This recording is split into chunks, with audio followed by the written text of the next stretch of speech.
Mula nang pumasok kayo sa aking bahay, pinaalalahanan ko na kayo tungkol sa kahalagahan ng pagsunod sa mga batas ng aking bahay. Isang parusa ang sama-sama ninyong hinarap para sa mga paglabag na inyong ginawa. At umasa ako na kayo ay magtatanda.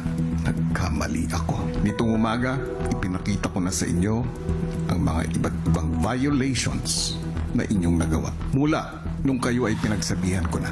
Ngayon, ipapaalam ko naman sa inyo kung ilan ang nagawang violations ng bawat miyembro ng bawat grupo. Para sa Big Back Dreamers, ang inyong violations: Caprice, 1; Crystal, 2; Princess, 7; Joaquin, 9. Ang total ninyo, 19 violations. Para sa Interlinked Minds, Heath, 5; Fred, 6; Lee, 8; at sa iyo, Inigo, 13, for a total of 32 violations. Sa inyo, Palabang Hells, Sofia, 5; Clifford, 6; sa iyo, Rave, 13; at ikaw, Lela, 15, for a total of 39 violations.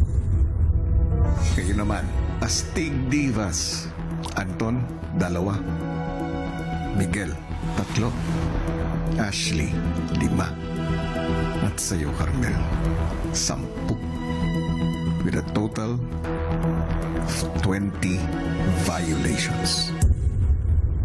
Ang inyong mga violations ay hindi lang pagkakamali. Ito ay pagsasawalang bahala ng aking tiwala. Di lang ito paglabag. Ito ay kawalan ng respeto. Masyado niyo akong kinasual. Tatawanan sa oras ng pagsiseryoso, pagbabaliwala sa mga napagkasunduan. I am truly disappointed sa inyong lahat. Ngayon, oras na para muling managot at pagbayaran ito.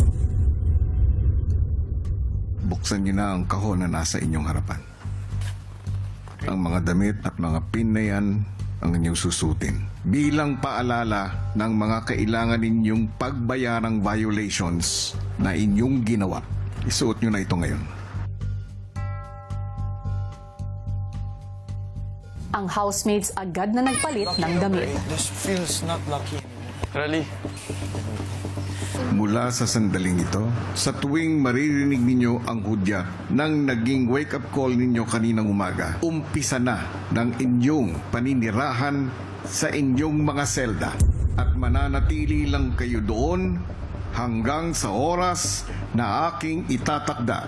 Papayagan ko kayong bitbitin ang selda kung saan man ninyo gustong pumunta.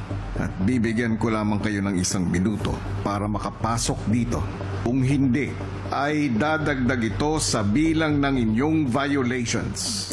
Dino. Let's go, guys. Hurry up, hurry up.